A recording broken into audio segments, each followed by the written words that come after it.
Hi, and welcome to this episode of John's Motorcycle Rescue and Review. Man, this past weekend was awesome. I got to go to the Antique Motorcycle Weekend in Oley, Pennsylvania, and that was put on by the Reading Motorcycle Club. And this video is part 2 of the video series for that event.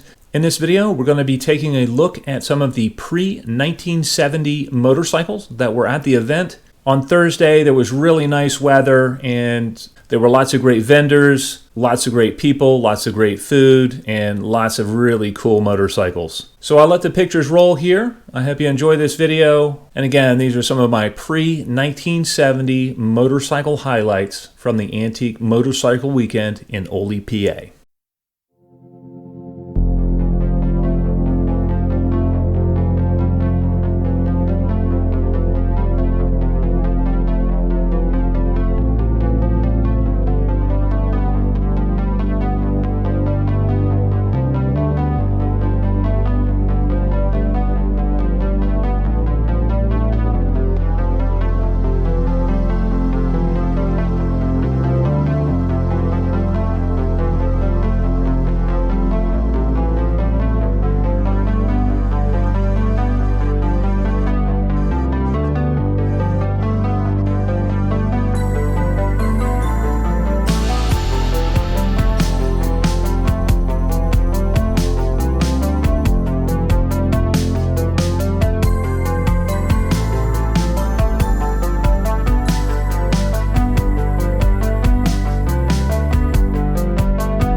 Well, I'd love to know what you guys think. If any of you have owned one of the motorcycles featured in this video or have attended the Antique Motorcycle Weekend in Oley, please feel free to comment in the comment section below. As always, I hope you found this video entertaining and informative, and until next time, enjoy the ride.